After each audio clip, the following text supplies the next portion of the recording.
switch off the microphone. We are going to have a keynote presentation, and then again, if there will be questions, please put them into the chat, and the presenter will respond, maybe, to them. Then we'll have 3 discussants. I will introduce them according to in the order of their presentations. And again, you can ask questions to them. And in the end, keynote speaker and discussants can exchange questions and comments on air. We are going to finish promptly at 4, maybe even a bit earlier. So let's start, and it's my great pleasure to give a floor to Dr. Ashley Berner, Associate Professor of Graduate School of Education at Johns Hopkins University and Deputy Director of Johns Hopkins Institute for Education Policy. It's a great privilege to have people from the university which somehow became a kind of knowledge beacon for the whole world on the pandemic. I think that almost every news on the pandemic refers to Johns Hopkins data on number of people affected by that terrible infection. We are very grateful to the researchers, to scholars from this great university for making this contribution into global good. And it's a great thing that Institute for Education Policy also contributes in this discussion. And Dr. Berner will present the results of their research, and especially in the light of the new report called The Return. Ashley, the floor is yours.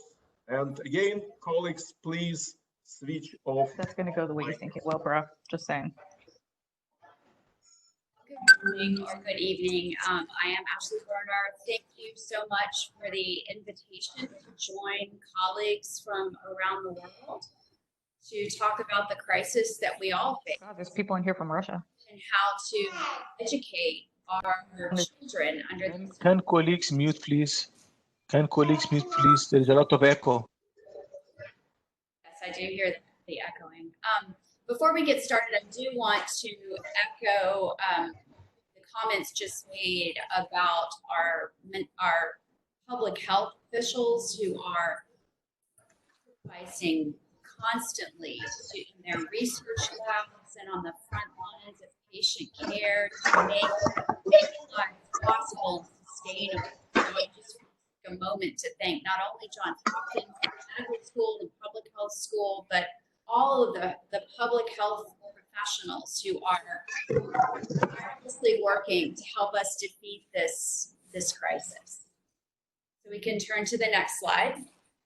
My remarks will be based, my remarks will be based on a report that our institute at Hopkins released jointly with Chiefs for Change called The Return. You can find it on our website, and I'll be speaking to the points that we made in that report and allowing for more conversation on any one of these points, of course.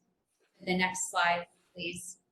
Just a little bit about our institute. We were constituted in 2015 at Johns Hopkins to do what Johns Hopkins did for medicine quite some time ago, which is to try to base the practice of education on strong research, on evidence about what works, providing a circle between these different domains of research and policy and practice.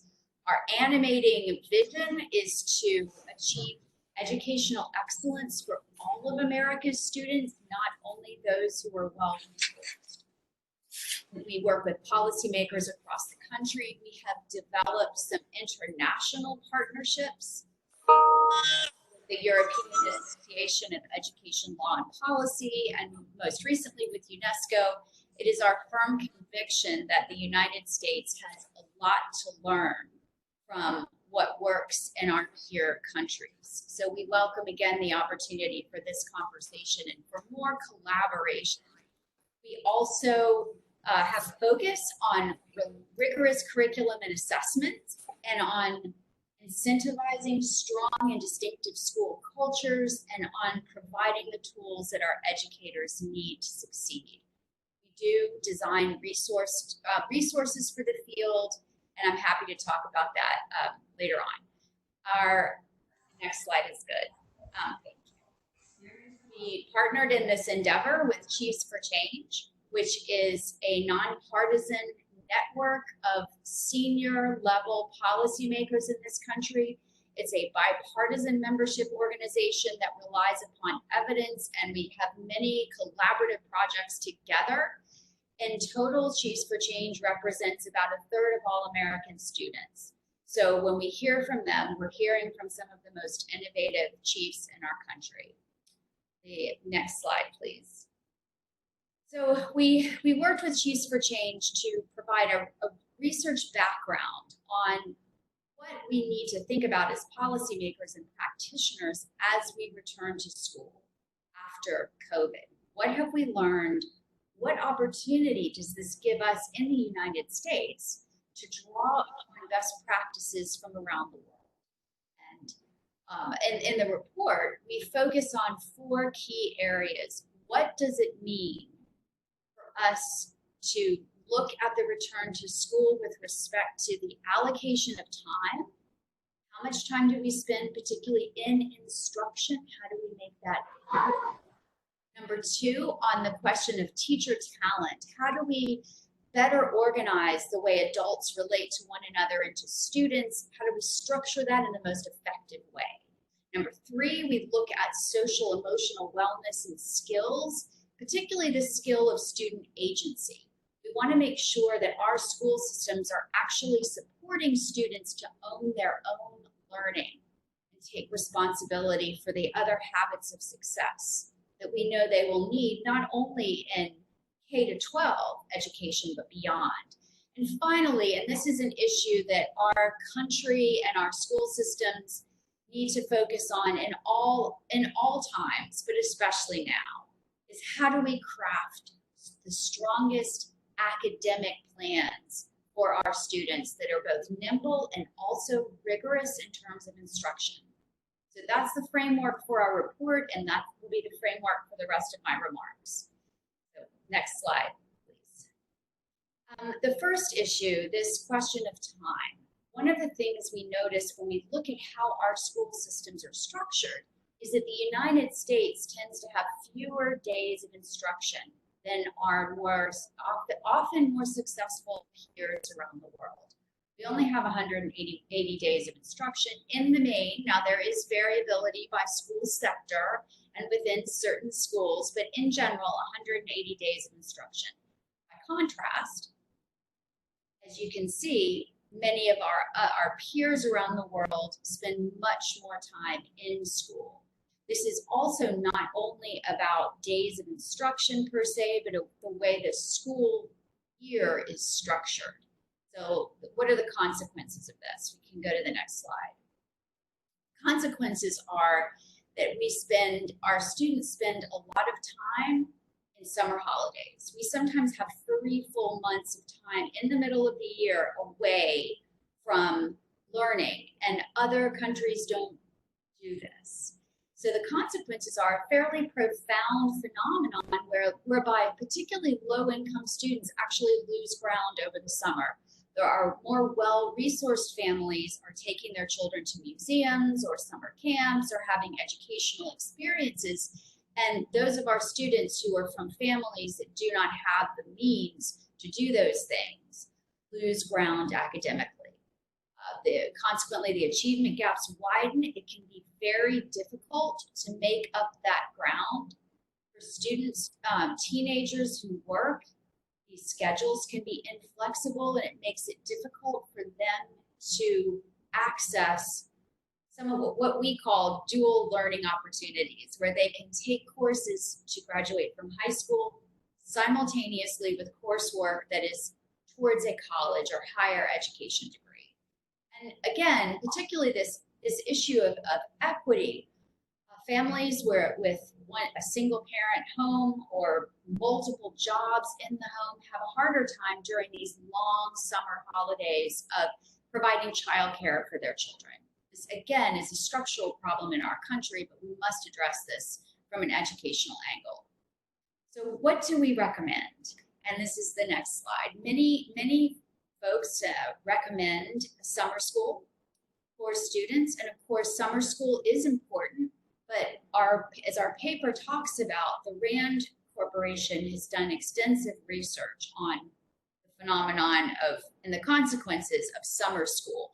And it is true that summer school can make up some learning gains when those programs are intellectually intensive and multi-year. However, even under the best circumstances, summer school does not make up for the learning disparities.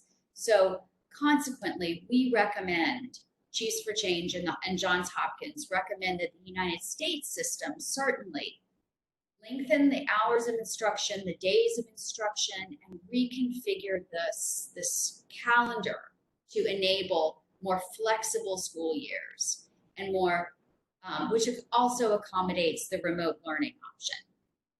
We're convinced that based on the research, this will accelerate student progress. So that was our first recommendation. All right, next slide. The second area we look at in the research is on teachers and how do we incentivize, how do we create the conditions under which teachers can thrive and have a meaningful role in their professional development. So here in the United States, many of our school systems are controlled by rather inflexible labor contracts, and we struggle to create meaningful role differentiations and professional pathways for teachers. Consequently, we ask a lot of our teachers, and we have in the United States high rates of teachers leaving the field. There is such a thing as educator burnout. So what are the consequences of this? Next slide. Consequences of some of these problems that are built into our school systems are that not all students have access. Next slide, please. Not all students have access to subject matter experts. That teachers are not honed in on their subject in undergraduate work particularly strongly enough. And so students don't have equal access to subject matter experts, nor do they have equal access to the kind of individualized personal support that we know makes a difference for their success. And teachers, again, tend to leave the field because they're asked to do all things and they aren't given a meaningful ladder to professional advancement. By contrast, we look at countries like Singapore that do this very differently and very well. Systems like Alberta, Canada, where we have very high bars for entry into the teaching profession and meaningful professional development along the way. So what is our recommendation? Next slide, please. Our recommendation is that we reconfigure some of these contracts to allow for teachers to play different roles and to maximize high-level instruction and stronger relationships. Now, let me tell you a little bit about what this looks like. It would look like teachers who are exceptionally skilled at delivering high-quality content will be in charge of more students for kind of lecture purposes and instructional purposes, and that teachers who understand the content and who have a real specialty with connecting with students are given they're called reach staff.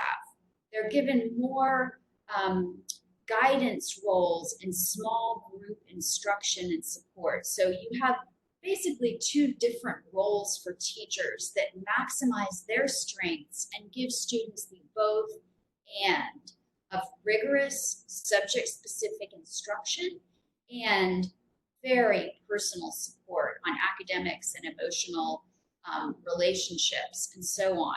There is quite a bit of research around this, at least in our country, from Public Impact that shows that this can be quite effective and, importantly, lead to teacher retention so that teachers are less stressed out. So that's our second recommendation.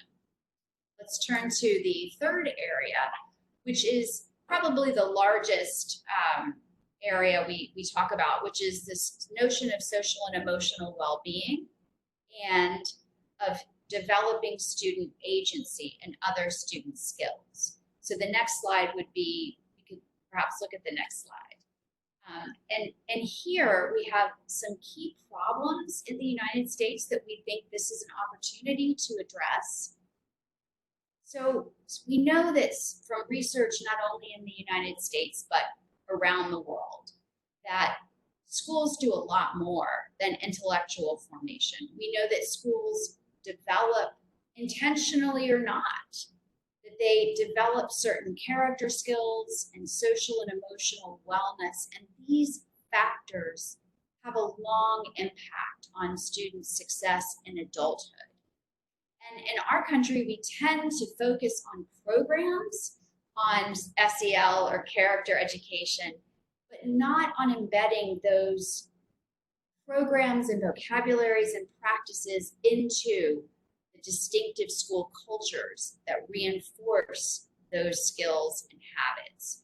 We tend not to allow students agency in how they manage their learning and in holding them accountable for mastery of specific content. I'll say a little bit more about that in a moment. Furthermore, against the advice of the World Bank and of some of the agencies in our country that have been looking at the disruption to learning that can occur, not only from pandemics like COVID or SARS, but also from natural tragedies and school shootings even, disruptions due to tornadoes, hurricanes, and so forth. We don't practice this. And again, our agencies have been urging us to practice, to build this in. By contrast, when we look around the world, we do see some evidence that when school systems structure themselves to enable school cultures to be strong and distinctive, we call this educational pluralism, to differentiate in meaningful ways, they have an accelerated effect on the development of character and social and emotional skills. I'm happy to provide examples of this in our discussion. Furthermore, there's quite a bit of evidence that exit exams, which are content specific, many of your countries, those of you on the webinar, many of your countries require actually help student agency. It evens out it helps recalibrate the equation between teachers being held accountable for everything, and on the other hand, students also being tasked with their own learning. Furthermore, finally, many high-performing systems, particularly in Asia, post-SARS, have built practice with remote learning into their calendar year. So we have found, let me switch to the consequences. I think I've covered the consequences fairly well, but Pavel, if you could switch to the next slide to make sure I've covered them. The consequences are that our students don't have the opportunities to develop the agency and the subject mastery that allows them to go on. I just want to highlight this first point for a minute. In the United States, there are there's There's some research studies, most importantly from TNTP, called the Opportunity Gap, that shows that particularly low-income students are systematically under-challenged in our school systems. This, again, they are not being pushed for the productive struggle that leads to agency, and this is a tragedy. Now, we think this is an opportunity at this moment in time to reinforce and reinvigorate our school systems to promote a greater depth of learning. So what is our recommendation? Our recommendations are, and this could be the next slide, first of all, that we do build in practice with remote learning. We've seen some evidence that this does make a difference. Hong Kong, for example, was able to go offline much more radically and quickly than we were. And our recommendation, final recommendation, is that we incentivize distinctive school cultures. Pavel, if you could switch to the next slide. Thank you. That we actually help incentivize these distinctive school cultures and make sure that we're checking in on students' personal connections with their school and with parents as well. So let's turn to our last and final area of research for this practice, for this report. The next slide. This is probably the academic plan is the area that certainly our institute works on relentlessly, and Chiefs for Change does as well. If we could go back to the key problems, one slide ahead of this. So the United States, again, this is something that is particular to the United States, that about 100 years ago, our school systems switched from being focused on the acquisition of knowledge and building skills in that context to focusing on skills that were dissociated from meaningful subject matter. And this happened in the early 20th century. Many of the English-speaking school systems went along this route. Diane Ravitch has actually chronicled it very well in her book, Left Back. And the result is, well, and furthermore, not only did we focus on skills rather than content, but our entire assessment regime, unlike in many of our peers around the world, our assessment regime does not reflect curriculum and intellectual content. Rather, our assessments, particularly our standardized assessments, tend to focus on skills. And we, in the classroom with our teachers, we don't tend to reinforce curriculum-specific professional development. Now, I do want to say that we are changing some of our school systems, and many of Chiefs for Change's members, for example, are working tirelessly to remedy this. I can, in the discussion, talk about some of the organizations that are promoting and helping school systems take on a knowledge-based curriculum. This is an area in which there has been great momentum and great hope in this country. Again, in calibrating our systems, we can look to school systems like Alberta, Canada, the Netherlands, other places that have been able to design what my colleague David Steiner would call a coherent system in which the academic content that is all students must learn is reflected in the curriculum that is presented and is assessed on the back end. So again, I think David Steiner will talk a little bit more about the coherence question, but we are very pleased to look at around the world and see the consequences when those systems are put in place. So again, what are we trying to address with this? We are trying to remedy achievement gaps. The United States has made some progress, but when you look at our National Assessment of Educational Progress scores, which is our sort of highest, our temperature of academic learning in our country, we see that wealthy and poor students have access to different degrees of rigor, and that the tragic achievement gaps are persisting. And many of us get up every morning thinking about this problem and trying to address it. And we're persuaded by the research that this matters, and this is a core area for all of us to focus on. I want to say, before we turn to the recommendation, that McKinsey has also done quite a bit of studies on this. The OECD has done as well.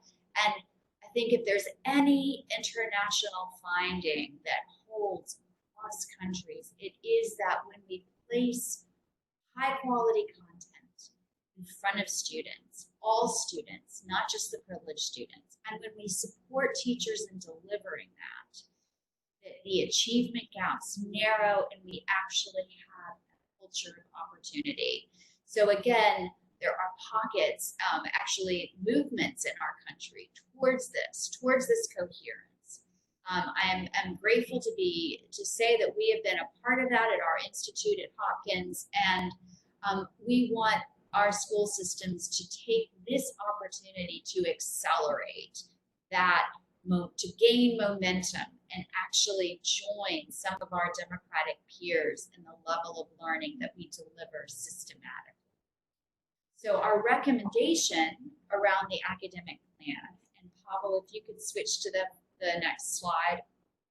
Our recommendation is that state and local leaders work with curriculum providers and work with assessment providers to design, again, this coherent model.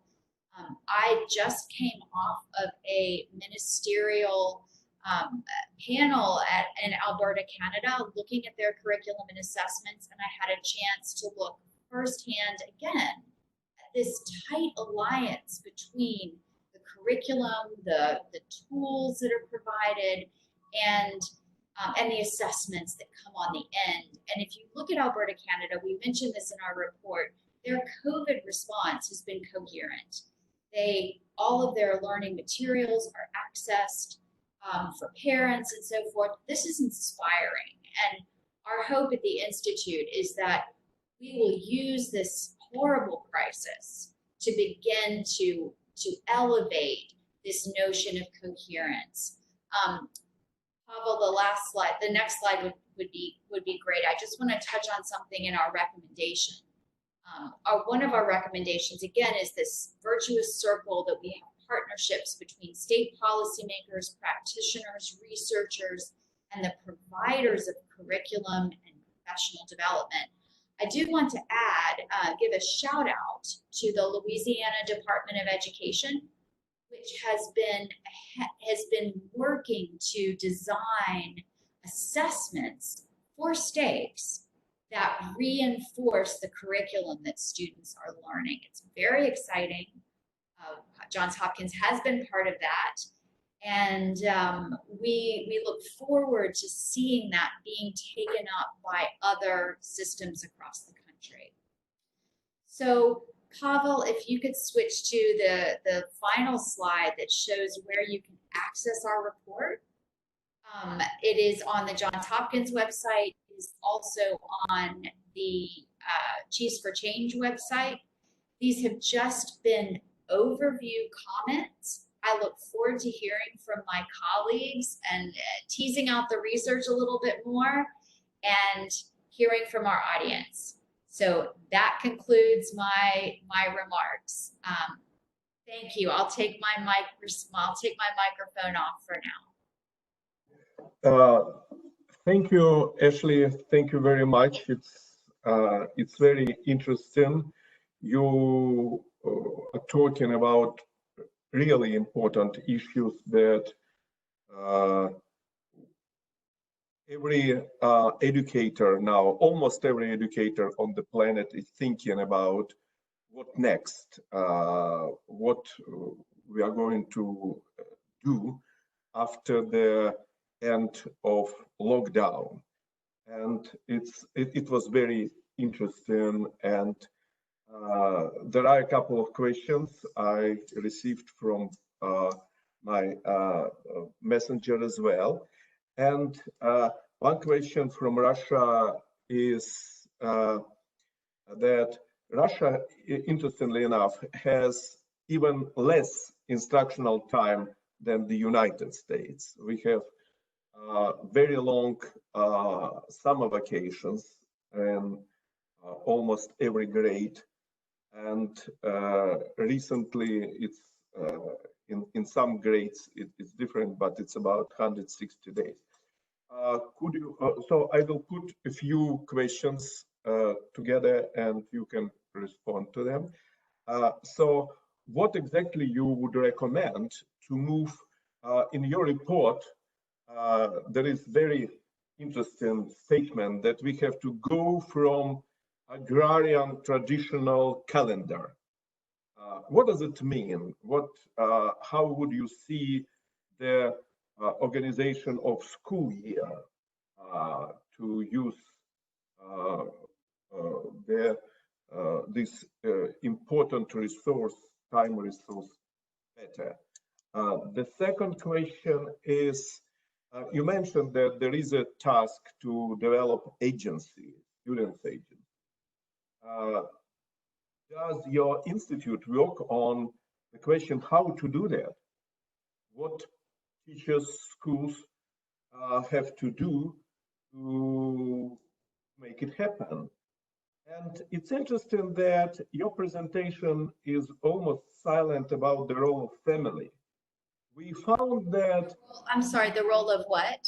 Families, students' families.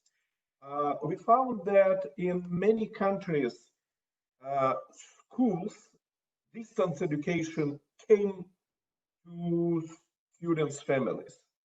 And at least in our research, parents often report that they spend 3-4 times more on guiding students' learning at home than before. So do we see as a kind of anomaly, or it's a way for the future schooling when families will play more important role? So that's a set of questions that we received now, and I would encourage all participants of our webinar to send questions either to me, who knows my phone, and or to the chat.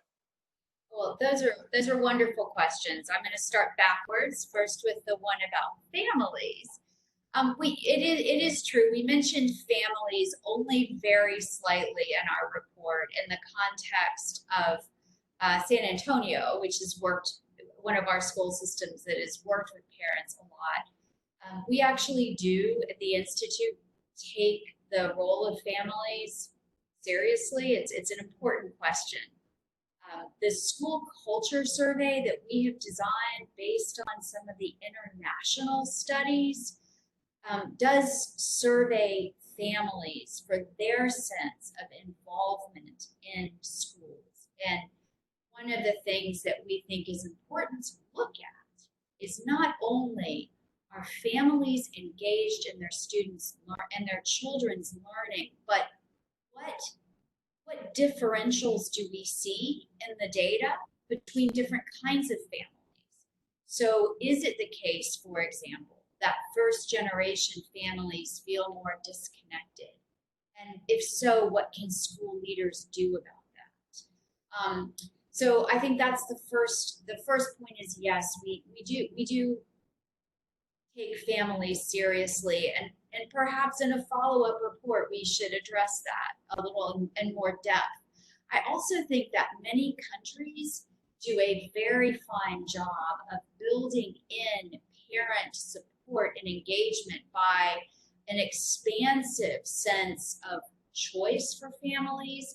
This is called different things in different countries, and many countries have this pluralism built into their systems. So, for example, the Netherlands funds 36 different kinds of schools on equal footing and helps families find a good match for their child.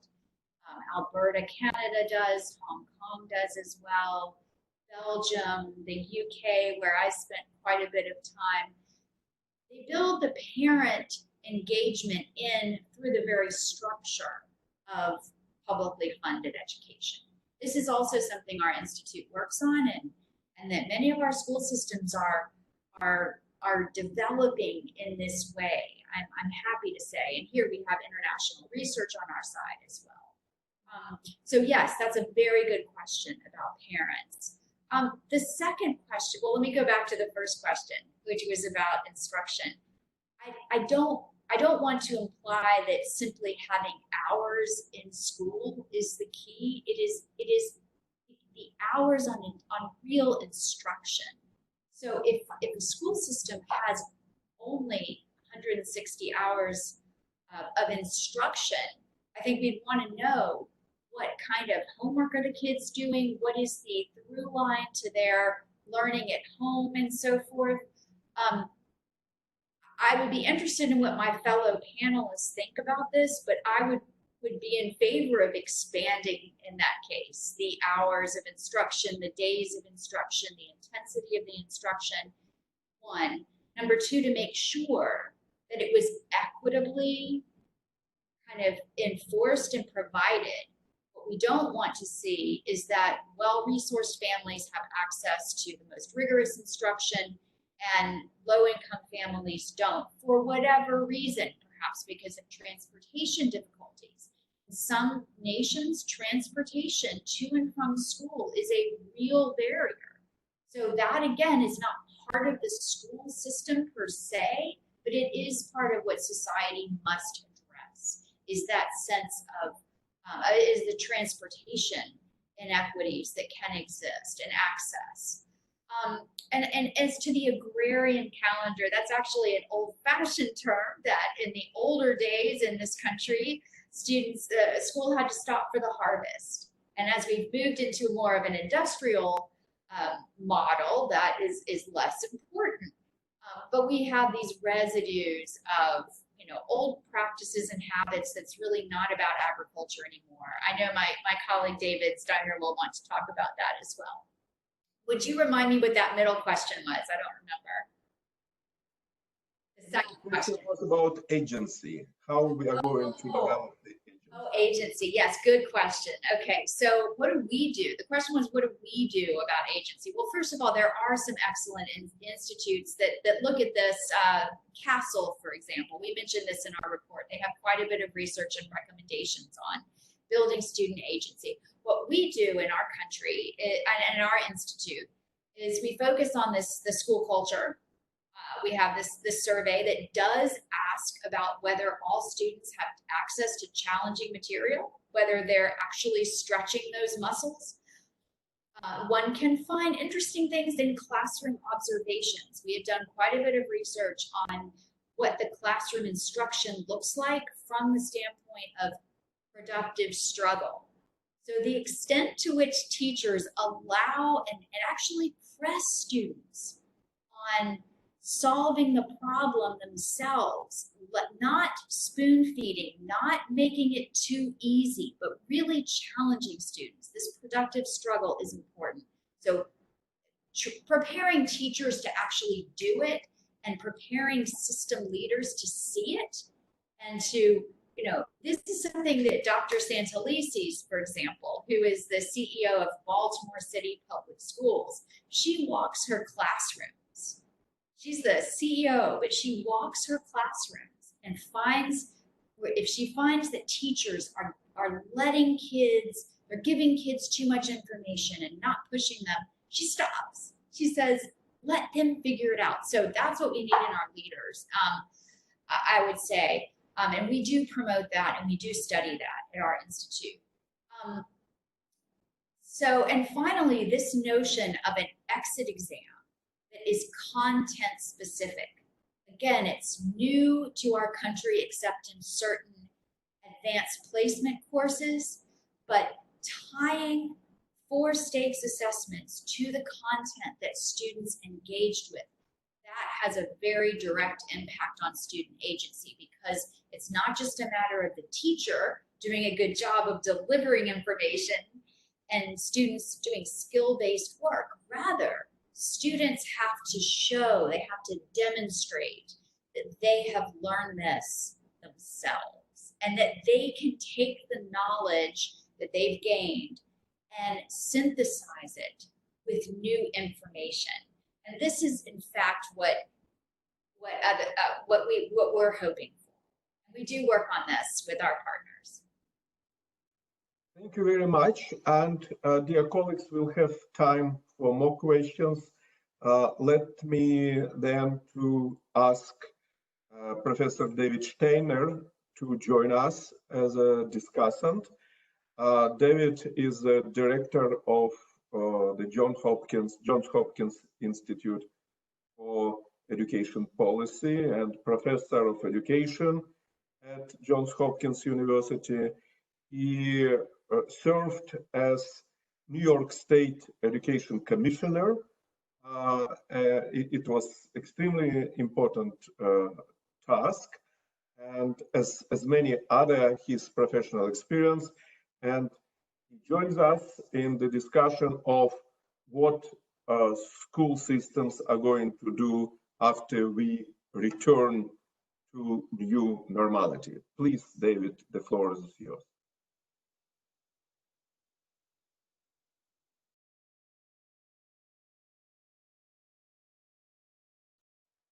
Thank you so much, and thank you for a wonderful presentation, Ashley. We have had 1.6 billion students worldwide out of school. We still have about 1.1 billion. The one thing we can say with some certainty is that when they come to school, the vast majority of them will have experienced learning slide. They will not come back to school in any normal sense with the learning gains we would normally expect. We also know from considerable research that the poorer the student, the more socially, economically disadvantaged, the greater that slide is likely to be.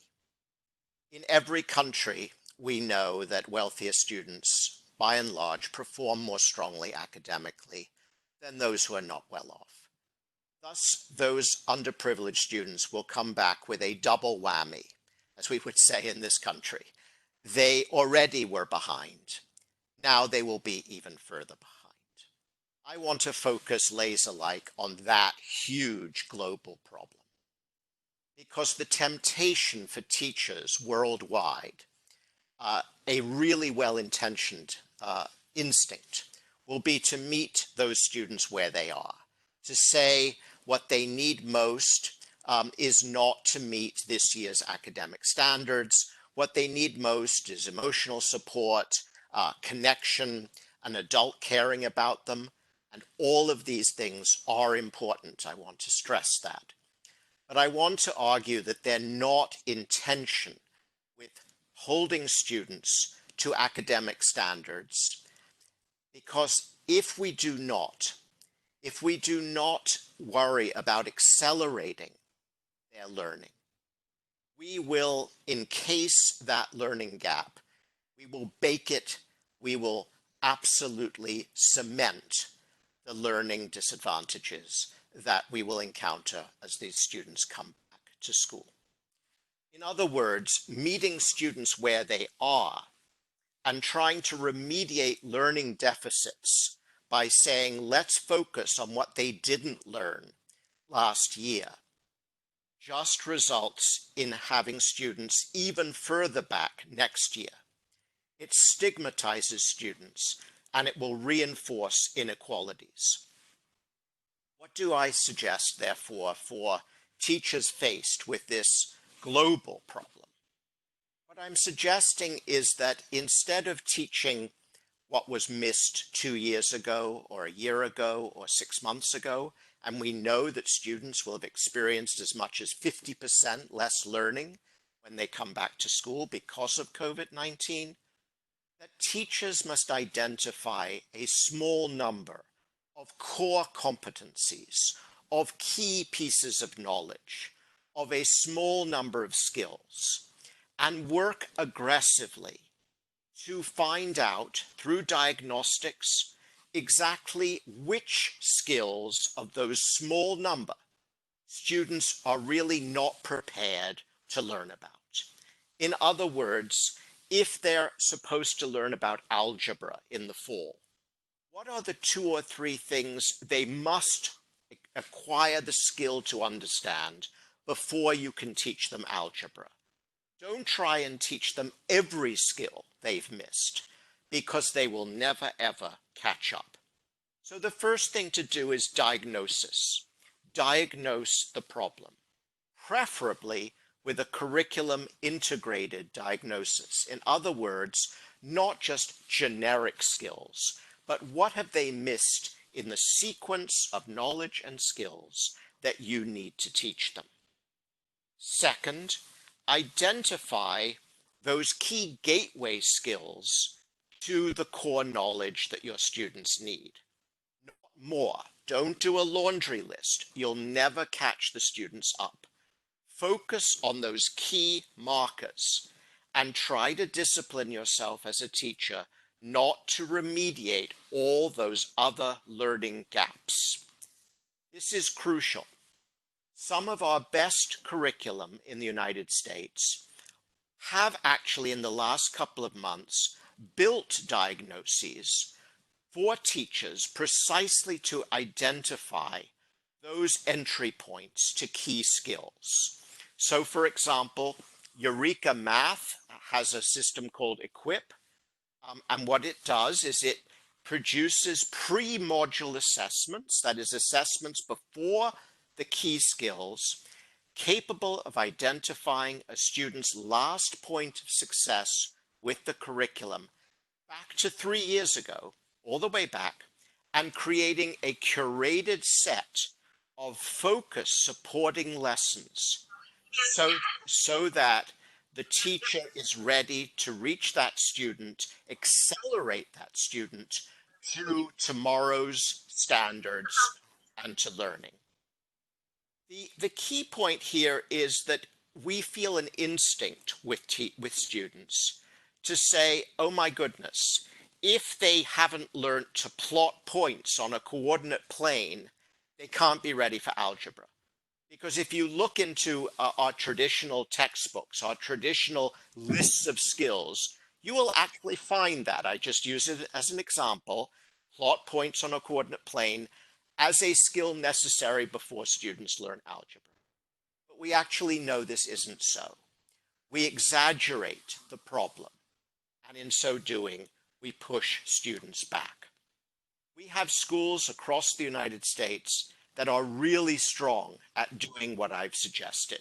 In other words, in accelerating students rather than ratcheting down to where they are and staying there. The Concourse Village Elementary School in one of the toughest neighborhoods in the Bronx, the Vanguard Academy Network in South Texas. There are many.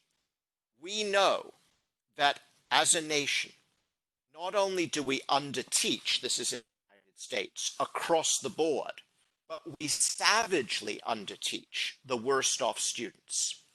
As a TNTP report has pointed out, the poorer you are, the less likely you are to ever get access to grade level material. And my great fear is that the COVID-19 crisis makes this problem even worse. And what we will see in the United States and even globally is an increase in the tragic achievement gaps that already exist in every nation on earth. So my plea to all of those watching is to really say this is not a moment to go even further into that segregation of students, into that ensuring that background is destiny, but to attack that equation and to understand that children's minds are extraordinary places. They can manage accelerated learning if only we will give it to them. That, I think, is one of the most important things we can focus on. I finish by saying, please don't misunderstand.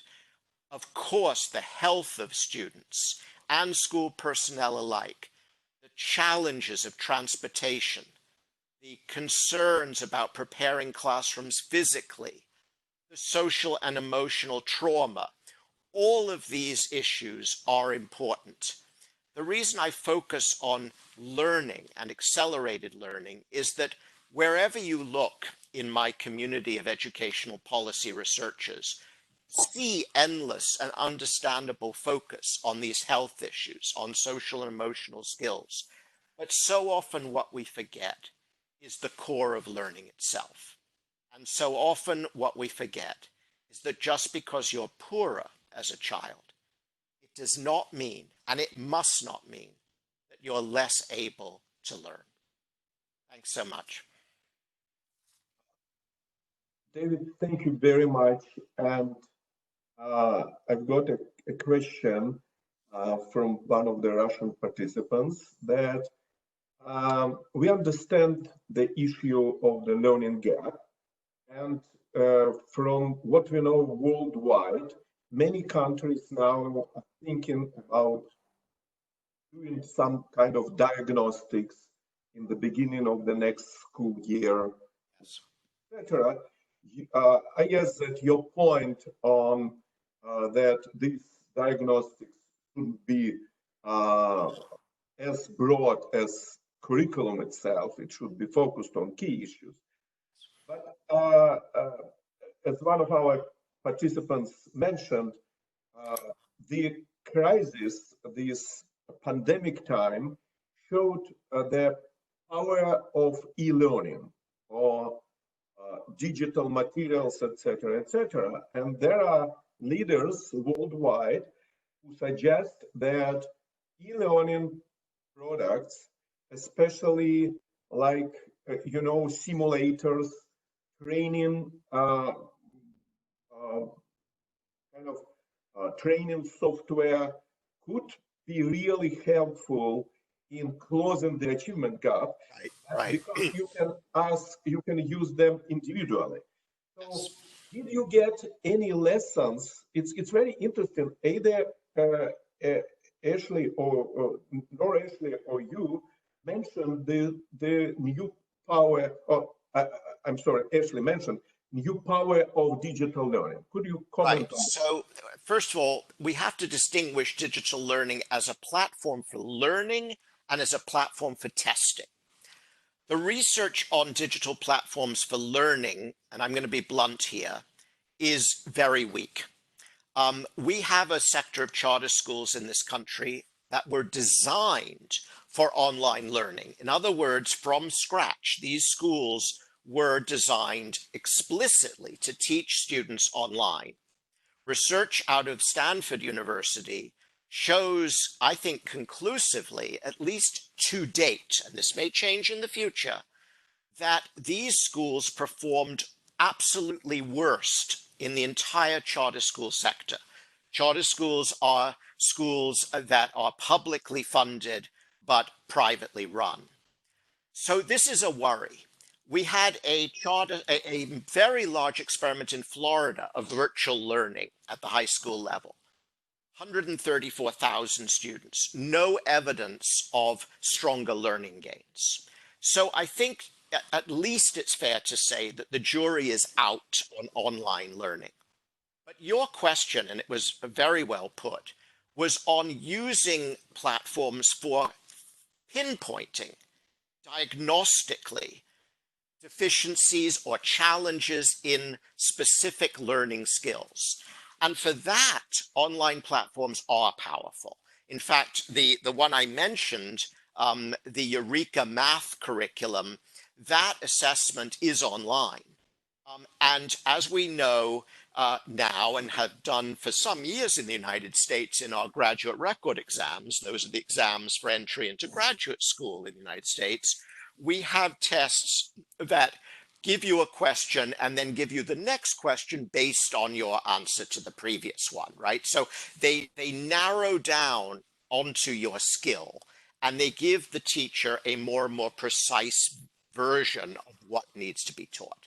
So quick answer is jury is out on online platforms, though we've got to get better at it because clearly we're going to need them, right? For some students, some teachers, some of the time. But on assessments, yes, we.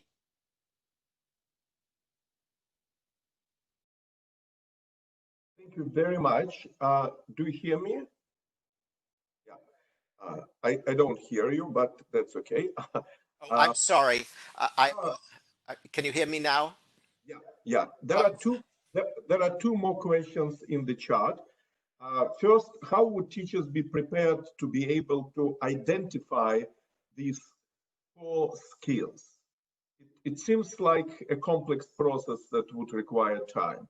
So are we going to let individual teachers to do that, or it could be done kind of centrally?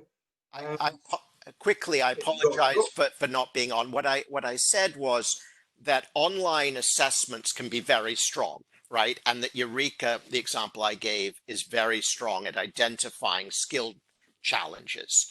Online learning is a problem because online learning, we have evidence from online charter schools, evidence from Florida that online learning has not yet been very successful, at least in the United States. We don't have research saying it's very strong. And so on your immediate question on assessments, I suggested that strong curriculum come with embedded assessments. Where you don't have those, the key is to work with your assessment vendors, as we call them in the United States, the people who publish assessments, and really put their feet to the fire, really say to them, it is no point assessing the entire number of skills. That is useless. We don't have the time. We don't have the capacity to catch up, right, on 6 months of missed learning and teach everything we needed to 6 months ago.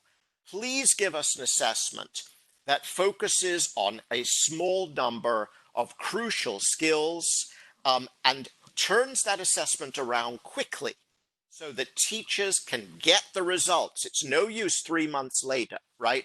It has to be tomorrow, or at least next week, so that we can focus on what we need to teach. So I think this is, we have spent billions in the United States on assessments. This is a time for assessment companies to return the favor, right? Give us the tools, as Winston Churchill said, and we will finish the job.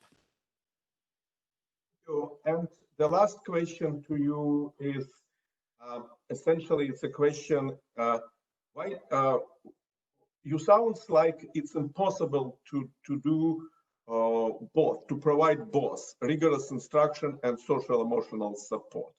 Could you clarify on that? No, I didn't mean to suggest that what we say in America is zero-sum game. We have a lot of research on self-esteem, for example, a very important social emotional skill. What we know is that when self-esteem is hollow, when it's empty, the child knows it. If you say to a child, you're doing great, and she knows she isn't, all that does is damage. The best remedy for a sense of anxiety in school is to give students a sense that they are actually working hard and successfully on real material. So the instinct, which is to say, you've been through a very traumatic experience, therefore, let's just talk about you. Let's just talk about your experience, is a good first instinct. Yes, we know that children respond to adults, to an adult caring about them. That's crucial. But if you stop there, the learning loss will begin, and the student in the long run will be far more traumatized by being further and further behind. So tough love is an expression we use. You have to love the student enough not just to take them by the hand when COVID allows, but you have to love them enough to understand that rigorous instruction is the best way to demonstrate that caring on their behalf. Thank you very much, David. And now I would like to invite as a discussant Tigran Shmis, Senior Education Specialist from the World Bank. Tigran is a member of the World Bank task force on COVID-19 consequences for education, and recently Tigran published a blog on learning gaps in Russia and some other countries. Tigran, would you please join our discussion and tell us what do you think what schools should do after their return, if we use Ashley's report title? Hello, colleagues. Thank you, Isak. I hope you can hear me well. I'll try to share my screen because I will use some slides. And I would say it's very difficult to speak after professors, but I'll try to be as rigorous as possible. Thank you very much for interventions. What I'd like to say is that overall, what was said during these presentations is very much resonates with what the World Bank does and with what is the policy of the bank related to the countries. The only difference is basically our client, because it's very difficult to compare United States of America system with some downsides, like any systems with our client countries. So I will start with a few points that I want to make. Of course, we are working with different countries, and as you may know, World Bank countries are countries that are on the low income countries or middle income countries mostly. So it turns out to be that they are most hit in the current crisis. As you may see, and I think David mentioned it, like 1.1 billion of students are still out of school as of today, Russia included, US included. And we see that gradually schools start to reopen. If you see most parts of the globe that are marked, most countries that are marked yellow, which is open with limitations, I would say a few words about it, is countries located in Europe and Central Asia, our region where we work with my colleagues, and this is basically a good big field of experimentation, I would say. But we see that all these reopenings are different, and they are all trying different approaches, starting reopening from the top of the classes, from the bottom of the classes, universally open one level and then not universally open another. One thing which is common is that the new schools, a new normal for schools is different from what was before March of 2020. The framework, I will skip some of the slides. I just wanted to mention here is that the education as the main paper of the bank is talking about it, is under double crisis, basically. It's a school closure and learning loss and all issues related to this, and also economic crisis, which is hitting countries. And I would try to speak about these two things. Now the country's response basically during the crisis and continuing is the remote learning in every type of the possible distribution and delivery to students.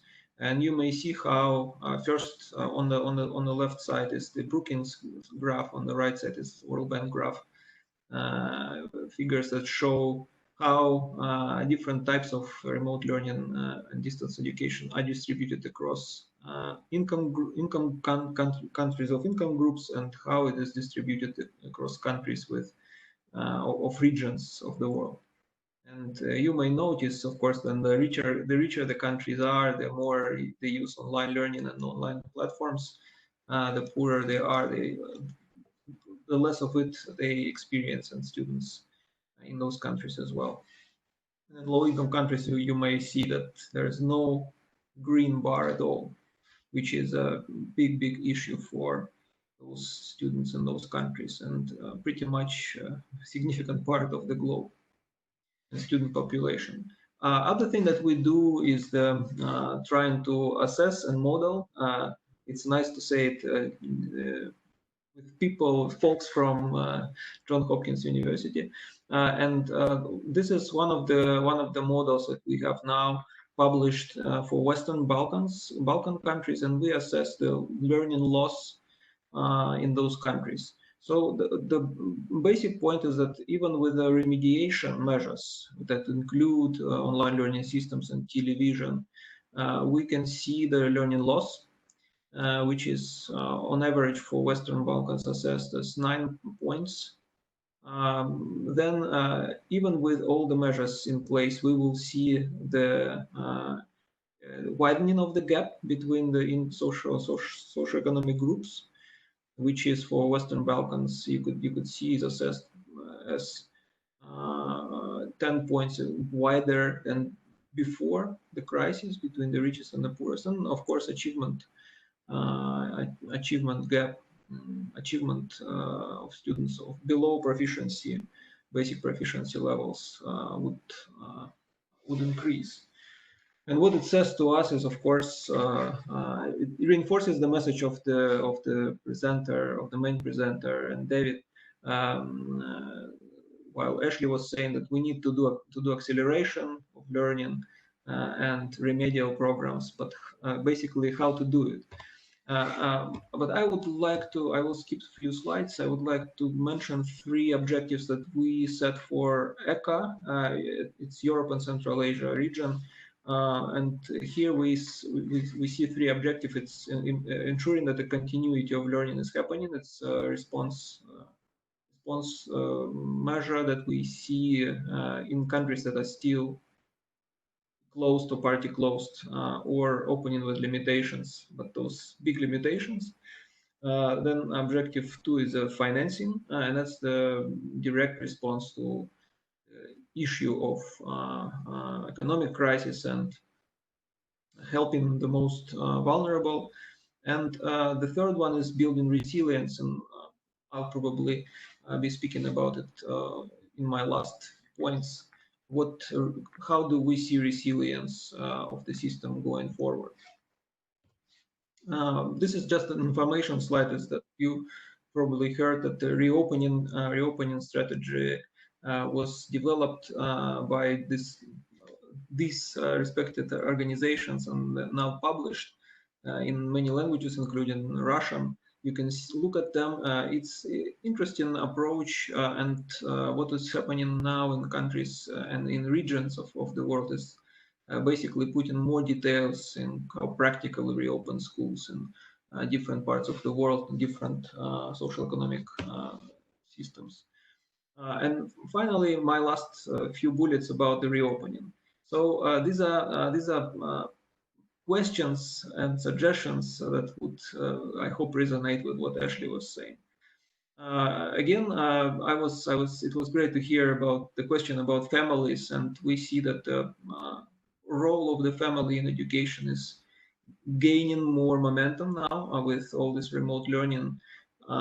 Families do provide support to students, and probably these are the roles that should be changed at some point for teachers and for families.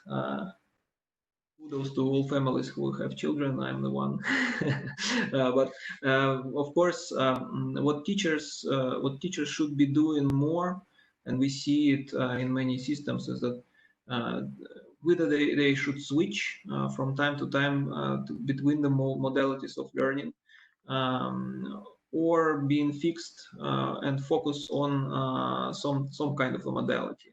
So this is a big question to countries and systems. How do they arrange the new teaching? So, for example, when countries are closed or partly closed, and those that are reopen, like Germany, you could say that middle school and high school, they are not attending the whole week, and they continue learning remotely. How do they do it in terms of teaching? So some teachers are working with students, some teachers are doing it over the web, and this is a big question: how teachers should be prepared for that. I think it's a next question that countries should answer. Again, as I said, reopening is not back to normal, to usual. We see a lot of blended learning across countries, staggered classes, smaller groups, and so on. A lot of questions to resources again, how schools should operate with this all these requirements. Again, final, it's not the final, but connected to this point is reopening. As we track in some countries, is not stable. Like schools reopened and they operate. In Korea, Singapore, China, we now see partial locks again. For Korea, it was a full lock again. And if we look at the graph of Korea, it opens, closes, and most likely, if the crisis with COVID would continue to persist, we will see the same down 2020 and maybe 2021. And two final points related to economics, and this is how do education systems would be dealing at the same time with reopening and making all remedial and accelerated learning delivery with economic crisis and possible budget cuts. And the last one is, again, adding one more piece of to this equation is back to school in September, or whatever months we are going to define, or countries would be going to define. Back to school, still persisting COVID-19, and the need for more education. So how do you do more with less opportunities and more barriers? So this is where I stop with just one last mention. Being from Russia culturally, when I hear about the approach that Ashley mentioned, this challenge, we all immediately comes to mind Vygotsky and zones of proximal development. I couldn't I couldn't stop me from saying that, and it's very interesting, very much in tradition of Russia. Thank you very much. Thank you very much, Tigran. And you can take your screen away. And we have such a rich discussion that I didn't really follow the timetable. So I really want to use the rest of the seminar, of the webinar, to ask Ian Rowe, who is founder and chief executive officer of public prep charter schools at New York City. And Ian is a social entrepreneur and leader who worked for more than 20 years in public, private, and non-profit sector to effect positive change in the lives of young people worldwide. And Ian, it's a great pleasure to invite you to speak on the challenges of the return. Please. Good morning, Isaac, and good morning, everyone. Good morning from New York. It's a great pleasure to be here, and the conversation so far has been fantastic. I'm very pleased to provide a perspective from someone who is a practitioner and who's actually running schools in the midst of this pandemic. As Isaac said, I'm the CEO of Public Prep, which is a network of public charter schools in New York City. All of our schools are single gender, so they're all girls or all boys schools. We educate nearly 2,000 students on 5 campuses in the heart of the South Bronx and the Lower East Side of Manhattan. Close to 90% of our students are from low-income backgrounds. And like the rest of the world, we were thrust into the pandemic. We closed our schools in March, and we've just completed 3 months of distance learning. And I'm glad that in the conversation before, the role of family has been accentuated, because as it was becoming clear in the early stages of the pandemic that this would be enormously disruptive, we first, and I encourage everyone to make this their first step, we first had to do a significant and comprehensive survey of our families to get a sense of what we called remote readiness. Did they have computers at home? What was their level of Wi-Fi access? Were parents home? Could there be adults at home that could work with kids? Really to get a full sense of where our families could be, because they were now about to be thrust into a very different role than they had ever, or we had anticipated as their school. So what the feedback we got back was very illuminating. Many of our families, primarily because of their low-income backgrounds, did not have access to technologies in the way that we thought was necessary. So the very first thing that we had to do was basic foundational stuff. We had to first level the playing field. So we delivered close to 1,000 Chromebooks and other devices to ensure students had physical computers at home. We worked with internet service providers to set up Wi-Fi hotspots in housing projects and other locations for our kids, again, to ensure that they had access. Many of our students live in homeless shelters. We had to work with the heads of homeless shelters to ensure that kids had actually workspaces. We set up food locations so that parents could have easy pickup for those families that relied on schools for food. So it's very important to first think about just what's the basic plumbing that has to be established while we're on this path to hold our kids to the same high standards despite the trauma of this experience. So I'm very much in line with David's point that it's absolutely crucial that we make no concession in terms of the expectations we have for kids. But there is a reality that there's some basic elements that have to be implemented to level the playing field. And what's happening now is that for many of us, as we come to the end of this academic year, we're now planning scenarios for the fall. And I think it's important, as Tigran just said, the one thing we know with certainty is that the fall will not be anything like school we have seen before, but it is incumbent on schools to be ready. While there are many different scenarios, to some degree, we were all thrust into this situation in the spring, but we must be prepared come the fall. We know that some parents will simply not be comfortable sending their kids back to school because either they're concerned with transportation or concerns of outbreaks. We know that some students and faculty are in medically vulnerable categories, and so therefore will not physically be able to be in buildings. We know that there are physical distancing rules that will require potentially maybe only up to 10 students per classroom. So it could be that at any given time, 2/3 of the entire population of your school could be physically out of the building. All of these scenarios we have to plan for. So for example, in New York, there are some elementary schools that are planning that only their youngest grades, so kindergarten through second grade, are in a physical building, maybe with only 10 students per classroom. But older kids in grades 3, 4, and 5, they can be taught remotely. Other networks or districts are considering A days, B days, where you rotate kids in depending on what your physical distancing rules are. So all of this is to say that the one thing we know for certain is that there will always be some body of students and some body of faculty that will require remote learning. And it is incumbent upon states, certainly in the United States, and I think across the world, to give schools the flexibility to demonstrate what we call these hybrid plans, where they have both remote instruction and in-person instruction.